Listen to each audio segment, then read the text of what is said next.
వి gold trusted gold buyers తాకట్టులో ఉన్న బంగారాన్ని విడిపించి ఈ రోజు ఉన్న మార్కెట్ ధరకే కొనబడును. మరిన్ని వివరాలకు సంప్రదించండి 7771077720. ఉమ్మడి చిత్తూరు జిల్లాలో మామిడి రైతాంగం ఎదుర్కొంటున్నటువంటి కష్టాల నేపథ్యంలో రాష్ట్ర ప్రభుత్వం అనేక సబ్సిడీలు ఇవ్వాలంటూ కూడా అనేక విధి విధానాలు తీసుకొని వచ్చినటువంటి పరిస్థితి. అయితే ఈ యొక్క మామిడి రైతులకు మాత్రం పూర్తి స్థాయిలో న్యాయం జరగలేదన్న వాదన మీద ఏదైతే బంగారుపాలెంకి ఈ నెల 9వ తారీఖున వైఎస్ జగన్మోహన్ రెడ్డి కూడా పర్యటిస్తున్నటువంటి నేపథ్యం. అయితే ఒక్కసారిగా పొలిటికల్గా ఉన్నటువంటి పరిస్థితి మాత్రం ఉమ్మడి చిత్తూరు జిల్లాలో నెలకొందని చెప్పాలి. అయితే అధికార పార్టీ మాత్రం మేము న్యాయం చేస్తున్నాం అనేసి అధికార పార్టీ నాయకులు తెలియజేస్తుంటే, ప్రతిపక్షం ఏమో రైతులకు మోసం చేస్తున్నారంటూ తెలియజేస్తున్నటువంటి పరిస్థితి. ప్రస్తుతం ఈ అంశం మీద మనతో మాట్లాడడానికి సిపిఐ నారాయణ గారు ఉన్నారు. సార్, ఏదైతే ఉమ్మడి చిత్తూరు జిల్లాలో మామిడి రైతాంగం ఎక్కువ, ఈ ఏడాది దిగుబడి బాగా వచ్చింది. అయితే రైతు మాత్రం గిట్టుబాటు ధర లేదు అని సార్ రైతులు అంటున్నారు. రాష్ట్ర ప్రభుత్వం సబ్సిడీ ధర ఇప్పించేలాగా అనౌన్స్ చేసినటువంటి పరిస్థితి. ఈ నేపథ్యంలోనే ఇప్పుడు ఏదైతే 9వ తారీఖున వైఎస్ జగన్ కూడా పర్యటించేటువంటి పరిస్థితి నెలకొంది. ఈ ఓవరాల్గా ఈ పరిస్థితిని ఎలా చూడాలంటారు? ఇప్పుడు మామిడి రైతులది గత 10 ఏళ్ళగా ఇదే సమస్య వస్తూ ఉంది. రాష్ట్రంలోనే చిత్తూరు జిల్లా మామిడికి ప్రసిద్ధిగాంచింది. అట్లాంటిది ఈ ఫ్యాక్టరీ యజమానులందరూ సిండికేట్ అయ్యి రాజకీయ పరమైనటువంటి ఇన్ఫ్లుయెన్స్ తోటి వాళ్ళు రైతాంగానికి దించి మామిడి కొనుగోలు తగ్గించేశారు రేట్లు. దానిపై ఆందోళన సాగిస్తే కూడా ఆందోళన సాగించిన కలెక్టర్ ఒప్పుకున్నా, కానీ ఆనాటి రాజకీయ నాయకులు ఒత్తిడి చేసి ఫ్యాక్టరీ యజమానుల్ని ఒత్తిడి చేసి పెన్షన్ కూడా చేశారు. ఎందుకంటే వాళ్ళు కూడా జ్యూస్ తీసే ఫ్యాక్టరీ ఉంది కాబట్టి. ఈసారి ఇంకా ఘోరమైంది. ఇప్పుడు గవర్నమెంట్ మారింది కదా, ఇక ఈ గవర్నమెంట్లో మనకు న్యాయం జరుగుతుంది ఉద్దేశంతో భరోసా ఉన్నది. ఇప్పుడు మళ్ళీ మామిడి రైతుకు వచ్చేకాడికి మేము ఆందోళన మొదలుపెట్టారు. దానిపైన చంద్రబాబు నాయుడు ఇంటర్వ్యూ అయ్యి 8 రూపాయలు లెక్కన వాళ్ళ దగ్గర కొనండి, నేను 4 రూపాయలు ఇస్తా, 12 రూపాయలు అయితే సరిపోతుంది, 12 రూపాయలు ఇస్తే సరిపోతుంది అని అన్నాడు. అంటే మామూలుగా అయితే ఫ్యాక్టరీ యజమానులు ఈ మామిడి పండ్లు కాయలు తీసుకొని పల్ప్ చేసి విదేశాలకు ఎగుమతి చేసి అమ్ముతున్నారు. చెప్పండి వాళ్ళకి ఎంత అమ్ముతున్నారు, చెప్పండి. విదేశాలు ఎంత అమ్ముతారో బిల్లు చూపించండి. వాళ్ళు ఎక్కువ అమ్ముకుంటున్నారు. కానీ ఇక్కడ మామూలు రైతుల్ని ఒత్తిడి చేయడానికి వెనుకడిగేసేటట్టు చంద్రబాబు నాయుడు నేను 4 రూపాయలు ఇస్తానులే అన్నాడు. ఆయన అప్పసొత్తే కాదు, అది మన ప్రజాన డబ్బులే ఇవ్వాల. ఎందుకు ఇవ్వాలి ఎట్లా? ఎందుకు మామిడి ఫ్యాక్టరీ రైతుల్ని మిమ్మల్ని మీరు మర్యాదగా చెప్పిన బట్టి చేస్తారా లేదా, మీరు వీసాకి బుక్ చేస్తారని చెప్పేసి చెప్పకూడదు, బెదిరించలేకపోతున్నారు. వాళ్ళు అడుక్కుంటున్నారు. వాళ్ళు ఏం చేస్తారు, ఈ 4 రూపాయలు ఇవ్వనేయండి, మేము 2 రూపాయలు ఇస్తాము, మేము 3 రూపాయలు ఇస్తాము, అది కూడా సంవత్సరం తర్వాత మేము డబ్బులు ఇస్తాం, దాన్ని ఒప్పుకుంటే మీరు తిప్పండి అని చెప్పేసి అనేస్తారు. వాళ్ళకి అంత ధైర్యం ఉండాలా? కలెక్టర్ చెప్పినా వినరు, ముఖ్యమంత్రి చెప్పినా వినరు. మరి మేము ఇప్పుడు డబ్బులు ఇవ్వము, మేము సంవత్సరం తర్వాత ఇస్తామంటే కూడా రైతులు ఏం చేస్తారు, చెడిపోతాయి కాబట్టి తప్పనిసరి ఆత్మహత్య చేసుకునే బదులు బతుకుతామనే ఉద్దేశంతో వాళ్ళు సిద్ధపడుతున్నారు. అంటే రైతాంగాన్ని ఒత్తిడి చేసి గోడకు కొట్టి వాళ్ళని అన్యాయం చేయడం కరెక్ట్ కాదు. గవర్నమెంట్ ఫర్మ్గా ఉండాలి. మీరు మర్యాదగా ఇచ్చిన రేట్ ఇస్తే చేయండి, లేకుండా పోతే మీ సంగతి తెలుస్తాం, మేము అనేక రకాల కేసులు పెడతాం. ఎందుకు బెదిరించకూడదు? ఎందుకు బెదిరించడం వాళ్ళకి విదేశాల్లో అమ్మేటువంటి బిల్లు చూడండి మీరు. ఆ విషయంలో గవర్నమెంట్ మెతక వైఖరి. ఈ మెతక చూసుకున్నాక వాళ్ళు కూడా తిరగబడి మీరు ఏం చేస్తారు చేయండి తిరగబడతారు. అంత ధైర్యం ఎట్లా వస్తుంది? రాజు మెతకంటే గౌరవం 3 కాలం నడుస్తుంది. అట్లా ఈ విషయంలో ప్రభుత్వాన్ని ఇంకొంచెం కఠినమైన చర్య తీసుకునే కావాల్సిన ఏర్పాటు చేయమని కోరుతున్నాం. ఈ సందర్భంగా సరే వాళ్ళు రైతు ఆందోళన చేస్తున్నారు, ఎవరు వాళ్ళు పోతారు. ప్రతి రాజకీయ పార్టీ ఎందుకుంటుంది, మేము కూడా పోయినాం. మరి ఇప్పుడు జగన్ కూడా పోదానికి ట్రై చేస్తున్నాడు. జగన్ సమస్య వస్తుందంటే ఆయన చనిపోతే సంతాపం ప్రకటించడానికి కూడా మంది బార్బర్తోటి డీజీ సౌండ్స్ పెట్టుకొని హంగామా ఏదో పెళ్లికి పోయినట్టుగా ఆడపి లాంటి ఆర్డర్ క్రియేట్ చేస్తున్నాడు. మనం ఒంగోలు చనిపోయారు కదా, అటు గతసారి ప్రజెంట్ చేస్తాను. ఏమంటే పరామర్శకు పోయినా, సంతాపానికి పోయినా, పెళ్ళిళ్ళకి పోయినా, రైతుల పరామర్శకు పోయినా మామూలు పద్ధతిలో పోయి వాళ్ళని చేయొచ్చు. అంతేకాని ఇక్కడి నుంచి మీరు మంది మార్గాలతో హంగామా చేసుకుంటూ పోతూ ఉందంటే అది లా అండ్ ఆర్డర్ క్రియేట్ అవుతుంది. గవర్నమెంట్ ఏమంటే మీరు లా అండ్ ఆర్డర్ క్రియేట్ మీరు రాకూడదు అంటారు. అంతకుముందు జగన్మోహన్ రెడ్డి బయలుదేరితే ఇళ్ళ నుంచి బయట కూడా ఆపిచ్చేసేవాడు. మొత్తం ఇళ్ళలో ఉండేవాళ్ళు, చెట్లు కూడా నరికిచ్చేసేవాడు. అంత దుర్భాగ్యం చేశాడు. ఇప్పుడు ఈయన అట్లా చేయలేదు, కానీ మంది మార్గంతో వద్దని చెప్పి అంటున్నారు. అది నిజంగా రైతాంగం న్యాయం చేసుకుంటే రైతు అక్కడ ఉంటారు కదా, మీరు ఇక్కడ నుంచి వేల మంది చూసుకోకల్లా నిజమైన రైతులు బాధపడే వాళ్ళు అక్కడ ఉన్నారు. వాళ్ళతో పోయి మాట్లాడితే సమస్య మంచిది అవుతుంది. వాళ్ళకి సంబంధం లేకుండా మీరు ఒక 2,000-3,000 మంది మొబైల్ చేసుకొని ఆ రైతు ఒక 100 మంది వాళ్ళు తిరిగిపోతుంటే రైతులకి న్యాయం చేకూరడం కాదు, ఇది రాజకీయ పుబ్బానికి ఉపయోగపడే పద్ధతి తప్ప ఇంకోటి కాదు. రాజకీయ పార్టీ రాజకీయం చేస్తుంది, దాన్ని తప్పబడ్డంలే. కానీ ఆపద ఉన్న రైతాంగాన్ని కాపాడడానికి ఉపయోగపడే పద్ధతి కాకుండా చనిపోయిన వాళ్ళ కుటుంబాన్ని నిజమైన సానుభూతి చెప్పడం కాకుండా రాజకీయపరమైన చేస్తుంది. కాబట్టి ఇది ఒక అగ్లీగా ఉంది. అది జగన్మోహన్ రెడ్డి దాన్ని తీసుకోవాల్సిన అవసరం చూద్దాం. అంటే సార్ గతంలో ఏదైతే ఆ యొక్క కాన్వాయ్లో పడి సింగయ్య మృతి చెందాడో అతను కేవలం అది అంతా కూడా వాళ్ళు సృష్టించింది అధికార పార్టీ వాళ్ళు అనేసి అని కూడా వైసీపీ నేతలు ఆరోపించినటువంటి పరిస్థితి. అయితే ఇప్పుడు బంగారపాలెంకి వస్తున్న తరుణంలో కూడా అడ్డుకునేందుకు అధికార పార్టీ చూస్తుందే కానీ రైతులకు మేలు చేయడం లేదన్న వాదన కూడా వైసీపీ నేతలు బలంగా తెలియజేస్తున్నటువంటి పరిస్థితి. అదే తరుణంలో ఖచ్చితంగా 9వ తారీఖు మాత్రం పెద్ద స్థాయిలో ఈ యొక్క ప్రోగ్రాం కూడా సక్సెస్ చేయాలని వైసీపీ నాయకులు చూస్తున్నారు. ఇప్పుడు చనిపోయిన అధికార పార్టీ వాళ్ళే బలవంతంగా చంపలేరు, లేదు జగన్మోహన్ రెడ్డి బలంగా చంపడం అవకాశం లేదు. కార్యక్రమం చనిపోయిన ఖాయం.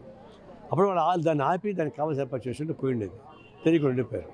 అది అహంభావంతో కావచ్చు, ఆయన తెలియదనుకోవచ్చు, సిద్ధంగా కానీ బాధ్యత వహిస్తుంది వాళ్ళే. అయితే దానిపైన జగన్మోహన్ మీద కేసు పెట్టడం కరెక్ట్ కాదు. అది యాక్సిడెంట్ జరిగినప్పుడు ఓనర్ మీద కేసు పెడతారా? అది వీళ్ళు కూడా కొంచెం ఓవర్ యాక్షన్, వాళ్ళు ఎంత ఓవర్ యాక్షన్ వీళ్ళు ఎంత ఓవర్ యాక్షన్ కనిపిస్తామని. ఇప్పుడు మామూలు అయితే నిజంగానే పెద్ద ఆందోళన చేస్తున్నారు. సీరియస్ సమస్య, మేమంతా కూడా పోయి దాన్ని చేసాం. ఇప్పుడు దీన్ని మళ్ళీ రాజకీయం చేసి ఉపయోగపడేవాడు ఆయన కూడా ఉపయోగిస్తారు, ప్రతిపక్ష నాయకుడు కాబట్టి. అయితే నిజమైనటువంటి మామిడి రైతుల బాధితుల్ని కాపాడడానికి ఉపయోగపడే పర్యటన ఒక వేరు. దీన్ని రాజకీయాలు చేయడం ద్వారా ఓట్లు సంపాదించాలని చెప్పేసి ఇంకొక పద్ధతి. ఆ రెండు నేను సమర్థిస్తాను. ఎందుకంటే రాజకీయ పార్టీ ఉన్నాడు సన్యాసం కాదు కదా వాళ్ళు. కానీ దాన్ని ఉపయోగించుకొని ఈయన మంది మార్పురాన్ని చేసి హడావుడి చేసి అసలే ప్రభుత్వం మీ మీద చిన్న చూపు చూస్తున్నప్పుడు మీరు దానికి వాళ్ళకి అవకాశం కల్పించి లా అండ్ ఆర్డర్ కల్పించడం ద్వారా మీరు దాన్ని బ్యాన్ చేసే పని తీసుకెళ్తున్నారు. వాళ్ళు ఏం చేసినారు, ఎక్కడ పోయి లా అండ్ ఆర్డర్ వస్తూ ఉంది, మన సింగయ్య చనిపోయాడు, రేపు ఇంకేం జరుగుతుందో తెలియదు, ఆయన మొబైలైజ్ చేస్తారు. ఎక్కువ ఎందుకు మొబైలైజ్ చేయాలండి? మామిడి బాధితులను మొబైలైజ్ చేయకుండా మీ కార్యకర్త మొబైలైజ్ చేయడం ఏంటి? వైసీపీ కార్యకర్త మొబైలైజ్ చేయడం ఏంటి? దాన్ని బట్టి మీరు మీ పార్టీ కోసమా వాళ్ళ కోసమా? కాబట్టి మీరు మర్యాదగా మీ పార్టీ మీరు పోండి, వాళ్ళతో మాట్లాడండి, ఏం అభ్యంతరం ఉండదు. ప్రభుత్వం కూడా దాన్ని నిషేధం వీలు కాదు. ఈ లా అండ్ ఆర్డర్ వస్తుంది బట్టి వాళ్ళు నిషేధించి వాళ్ళకు లిమిటేషన్ పెడతారు. ఆ లిమిటేషన్ అంగీకరించిపోండి, అంతేగాని ఆ లిమిటేషన్స్ అంగీకరించి పోకుండా ఇబ్బంది పెట్టడం. అసెంబ్లీలో నాకు ప్రతిపక్ష నాయకుడు లేదు కాబట్టి నేను పోనని చెప్పడం, ఇవన్నీ విడ్డూరమైనటువంటి పెద్ద తప్ప కాదు. ప్రతి అంశాన్ని ప్రజల సమస్యల్ని రాజకీయపరమైన చేయబాకండి. రాజకీయాలు ఫైట్ చేసుకుందాం, అంతేకాని దానికి ఆపద ఉన్న రైతాంగానికి, చనిపోయిన కుటుంబాలకి, పరామర్శించడానికి, పెళ్లికి చావుకు ఒకే మంత్రం పడతారని ఎవరన్నా? పెళ్లి మంత్రాలు చావు మంత్రం లేదు. జగన్మోహన్ రెడ్డిలో అన్నిటికీ ఒకే మంత్రమే వాడుతున్నాడు, అది కరెక్ట్ కాదని చెప్తున్నాడు. ఫైనల్గా ఏదైతే స్మార్ట్ మీటర్ల మీద మీరు వ్యతిరేకిస్తున్నారు, అది అసలు దీన్ని ఎలా చూడాలంటారు? మీటర్ వ్యవహారం స్మార్ట్ మీటర్ పెట్టే ముందు ప్రభుత్వం చెప్పాల్సింది ఏంటంటే, ఈ స్మార్ట్ మీటర్లో విద్యుత్ ఒప్పందం పైన గత ప్రభుత్వం ఉన్నప్పుడు న్యూయార్క్లో పెద్ద ఎత్తున లంచం ఇచ్చింది అదాని, అది న్యూయార్క్ కోర్టులో నమోదైంది. అది ఎవరికి ఇచ్చారు? ఆంధ్రప్రదేశ్లో జరిగేటువంటి విద్యుత్ ఒప్పందానికి లింక్ అయినటువంటి లంచం. అది $27,00,00,000 ఎంతది ఇచ్చారు. అది కోర్టులో ఉంది. కోర్టులో ఉన్నప్పుడు ట్రంప్ వచ్చిన తర్వాత ఆ ట్రంప్ మోడీ అక్కడ ఉన్నటువంటి ఎలిస్తేనా అతను కార్పొరేట్ కార్ల కంపెనీ వాడు వీళ్ళంతా కలిసి దాన్ని మేనేజర్ పనిచేస్తున్నారు. అప్పుడు మేము అంగీకరించి పగల కొడతామని ప్రకటించాం. లోకేష్ కూడా అప్పుడు ప్రతిపక్ష నాయకుడు ఇవ్వండి, మీరు మీటర్ పెడితే మీటర్ పగలగొట్టే బాధ్యత మాది, మేము అంగీకరించి చెప్పారు. కరెక్ట్, బాగానే ఉంది. ఇప్పుడు ఆ లంచం అట్లే ఉంది, ప్రభుత్వం మారింది, మళ్ళీ వీళ్ళు మీటర్ పెడుతున్నారు. అంటే ఆ లంచం ట్రాన్స్ఫర్ అయిందా ప్రభుత్వ ఉద్యోగాల మాదిరి, లేకపోతే అది వేరా? మరి అట్లాంటప్పుడు గత స్మాటర్ పగలగొడతామని చెప్పిన వాళ్ళు ఇప్పుడు మీరు ఎందుకు బిగిస్తున్నారు? అంటే మీకు కూడా ఏమైనా ఆలోచన ఉందా? ఇవన్నీ అనేక ప్రశ్నలు వస్తున్నాయి. అందువల్ల ఈ విషయంలో మాత్రం స్మార్ట్ మీటర్లు పెట్టడం నైతికంగా టీడీపీ ప్రభుత్వం మంచిది కాదు. రాజకీయంగా ఒకప్పుడు హామీ ఇచ్చేటువంటి ఇదే లోకేష్ యువ నాయకుడు మళ్ళీ ఇప్పుడు ఆయన నాయకత్వం స్మార్ట్ని పెడతామంటే సిపిఐ వ్యతిరేకిస్తూ ఉంది. ఇప్పుడు క్లారిఫై చేయాలంటే న్యూయార్క్ కోర్టు కేసు ఏమైంది, ఆ లంచం ఏమైంది, అప్పుడు ఇప్పుడు సమర్థిస్తానంటే లంచం మీకు ట్రాన్స్ఫర్ అయిందా, లేకుండా ఇక్కడ ఏమైనా జరుగుతూ ఉందా? ఇక్కడ మాత్రం మేము మీరు మాట మారవచ్చు కానీ కమ్యూనిస్ట్ పార్టీ మారం. అందుకే ఎక్కడ మాస్ మీటర్లు పెట్టినా దాన్ని పగలగొట్టమని పిలిపించాం, పగలగొడతాం. జైల్లో పెడితే పెట్టండి, జైలు నింపుతాం కావాలంటే, కానీ మేము అంగీకరించాం. చివరిగా ఏడాది పాలన పూర్తి చేసుకుంది కూటమి ప్రభుత్వం. ఒక సీనియర్ నాయకులుగా మీరు ఈ ఏడాది పాలన ఎలా సాగిందని మీరు భావిస్తున్నారు?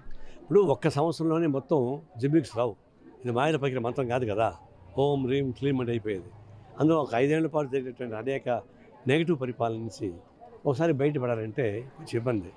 అయితే ఆ మాత్రం మోడీ సపోర్ట్ ఉంది కాబట్టి ఇప్పుడు దాకా బట్ట కట్టుకొని తిరుగుతున్నాడు చంద్రబాబు నాయుడు. అది మోడీ సపోర్ట్ లేకుండా ఉంటే ఇప్పటికి బట్టలు తిరిగేసేసి ఉండేవాళ్ళు. దాన్ని ఉపయోగించుకుంటున్నారు. కొన్ని హామీలు మితిమించి హామీలు ఇచ్చారు. ఆ హామీలు నెరవేర్చడం చాలా కష్టం. అందువల్ల ప్రధాని ఇక్కడ 1 ఇయర్లో అసంతృప్తి వస్తున్నమాట వాస్తవం. 1 ఇయర్లోనే అసంతృప్తిని సంవత్సరం 4 ఏళ్ళు పట్టడం ఉంటుందని కూడా కరెక్ట్ కాదు. ఈ ఎక్స్పీరియన్స్ తోటి బాగుపడుకుంటే బాగు చేస్తే మంచిది. లేదు ఇట్టే పరిపాలన సాగిస్తారనుకోండి, ఇప్పుడు వాళ్ళు కూడా నిలబడలేరు. ఒక్క సంవత్సరంలో మొత్తం కొండని పిండిని చేయలేకపోయినా వీళ్ళు ఎక్కువ మాట్లాడారు, తక్కువ పని చేస్తున్నారు. అందులో ప్రయారిటీ ప్లేస్మెంట్ చేయడం లేదు, ఇది ప్రాధాన్యత క్రమం చేయడం లేదు. వాళ్ళు ఇచ్చినటువంటి ఉద్యోగ సంస్థలు మొదలుకొని అనేక సంస్థలు ఉన్నాయి, వాటి చేయడం లేదు. పెద్దవి చేస్తారు. మళ్ళా ఒక వెనకబడిన ప్రాంతాలు, కరువు ప్రాంతాలకు ఉపయోగపడే హంద్రీనేవా, గాలేరు నగరి, వంశధార ఇలాంటి ప్రాజెక్టులు అంటూ ఉంటే దానిపైన డబ్బులు తెచ్చి ఖర్చు పెట్టకుండా మళ్ళీ మనకి చల్ల 80,000 కోట్ల రూపాయలు అని చెప్పేసరి అది పెద్ద ప్రణాళిక వేశాడు. అంటే మజ్జిగ దోవ లేకపోతే పెరుగు సీట్ రాసేట్టుగా ఇప్పుడు దాని జోలిపోతున్నాడు. అది ఏ పని కాదు, ఇప్పుడే చేయాల్సిందే, నీళ్ళు ఎప్పుడైనా కావాల్సిందే. కానీ ప్రయారిటీ దీన్ని పూర్తి చేసుకుంటూ దానికోసం ప్రయత్నం సాగించండి. దాని ఏమంటున్నాడు, డబ్బులు నుంచి వస్తాయంటే దానికి 25% కాంట్రాక్టర్లు పెట్టుకుంటారు అంటాడు. అంటే కాంట్రాక్ట్ ఎందుకు పెట్టుకుంటారు వాళ్ళు? ఇప్పుడు B1 ఉంది హైవే, వాళ్ళే డబ్బులు ఖర్చు పెట్టి కడుతున్నారు, వాళ్ళు చెక్ పోస్ట్ పెట్టినారు, దాని నుంచి వాళ్ళు వసూలు చేసుకుంటున్నారు. అంటే ఆ విధంగా ఇప్పుడు నీళ్ళు కూడా వాళ్ళు అమ్ముకుంటారా? నేను పర్మిషన్ ఇస్తారా మీరు? అందుకు చాలా ప్రమాదం ఇది. ఏదో వరల్డ్ బ్యాంకింగ్ తీసుకోండి, యాడ్ తీసుకోండి, కానీ కాంట్రాక్టర్స్ పెట్టుబడి పెట్టి వాళ్ళ ద్వారా ప్రాజెక్టు పూర్తి చేసేటంటే అది ఆత్మహత్య సదృశ్యం కానీ కాదు, దాన్ని పూర్తిగా వ్యతిరేకిస్తున్నాం. తర్వాత దానికి ఎంత ఇంట్రెస్ట్ రేట్ సమస్యలు ఉన్నాయి, కాలేజ్ సమస్య ఉంది, చాలా టైం పడుతుంది. అది పరిష్కారం చేసుకుంటూ పోండి. కానీ ప్రయారిటీ మాత్రం ఈ కరువు ప్రాంతాల్లో ఉన్నటువంటి పెండింగ్ ప్రాజెక్టులని త్వరగా పూర్తి చేయమని కోరుతా ఉన్నాం. ఏదైతే ఉమ్మడి చిత్తూరు జిల్లాలో మామిడి రైతాంగం ఎదుర్కొంటున్న సమస్యని రాజకీయంగా కోణంలో కాకుండా ఆ రైతులకు న్యాయం జరిగేలాగా చూడాలి తప్ప లేనిపోని రాజకీయాలు చేయడం మాత్రం తగదంటూ కూడా నారాయణ తెలియజేస్తున్నటువంటి పరిస్థితి. ఏడాది పాలన పైన చూస్తున్నది ఇప్పుడు మనం ఒక సంవత్సరానికి ఒక గవర్నమెంట్ మీద పూర్తి స్థాయిలో మనం తెలియజేయలేము. అయితే కొంతమేరకు అసంతృప్తి కూడా కనబడుతున్నటువంటి పరిస్థితి ఉంది. ఇదే అసంతృప్తి ఇంకా 4 ఏళ్ళు ఉంటుందన్న గ్యారంటీ కూడా లేదు. రానున్నట్టు 4 ఏళ్ళలో కూడా పార్టీ మెరుగుపడవచ్చు. అయితే వేచి చూడాలి. ఇదంతా కూడా ఒక ఏదైతే ముఖ్యంగా ఇప్పుడు నడుస్తున్నటువంటి పాలిటిక్స్లో పూర్తిగా రాజకీయ కోణంలో కాకుండా ఏది కూడా కానీ ఒక న్యాయపరంగా రైతు విధానంతో రాజకీయ పార్టీలు నడవాలంటూ కూడా సిపిఐ నారాయణ తెలియజేస్తున్నటువంటి పరిస్థితి. కెమెరా పర్సన్ కోటితో Suresh, RTV, Tirupati. For latest updates on India Pakistan, download our TV Live app.